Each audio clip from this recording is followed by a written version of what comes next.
إليك توضيحا مفصلا لأبرز ما جاء في اجتماع الرئيس عبد الفتاح السيسي مع الرئيس رجب طيب أردوغان يوم 4 فبراير 2026 وتأثيره على المنطقة العربية والشرق الأوسط.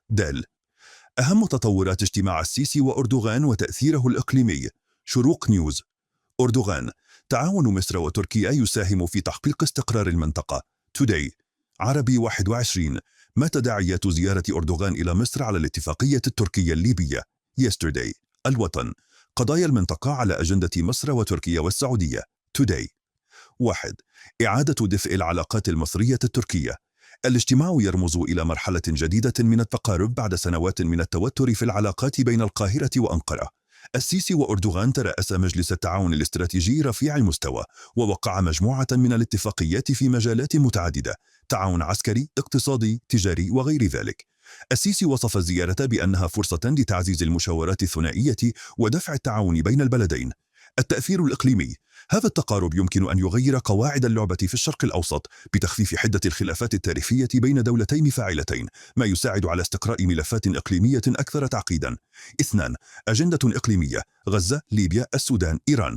قضية غزة كانت في مقدمة النقاش، حيث اتفقا على ضرورة تنفيذ اتفاق وقف إطلاق النار وتقديم الدعم الإنساني وإعادة الإعمار في القطاع المتضرر.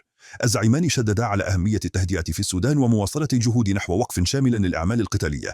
كما ناقش الوضع في ليبيا واتفق على دعم وحدة البلاد واستقرارها بدل الانقسامات المسلحة.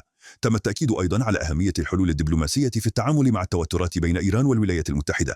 التأثير الإقليمي.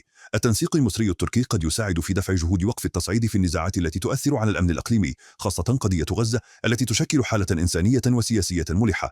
التعاون في ليبيا قد يكون له أثر على خفض مستوى العنف وتمهيد الطريق لمفاوضات سياسية مستدامة. 3. تعميق التعاون الاقتصادي وتوازن القوى. تركيا تسعى مع مصر لرفع حجم التبادل التجاري إلى حوالي 15 مليار دولار. تعزيز الاستثمار والتعاون في مشاريع كبرى مثل المساهمة التركية في بناء مدن ذكية ضمن رؤية مصر 2030.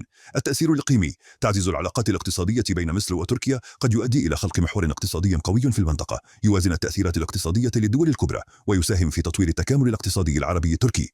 4. أهمية المصالح المشتركة في التعامل مع الأزمات. السيسي وأردوغان عبر عن رفضهما أي محاولات استبعاد دول رئيسية من معالجة الأزمات في الشرق الأوسط، خاصة في عملية السلام في غزة.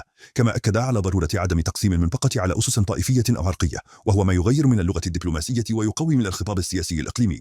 التأثير الإقليمي. هذه الرسائل تؤشر إلى محاولة إعادة ثقة بين اللاعبين الإقليميين في قضايا كبرى، ما قد يقلل من تفاقم النزاعات ويعزز فرص الحوار السياسي.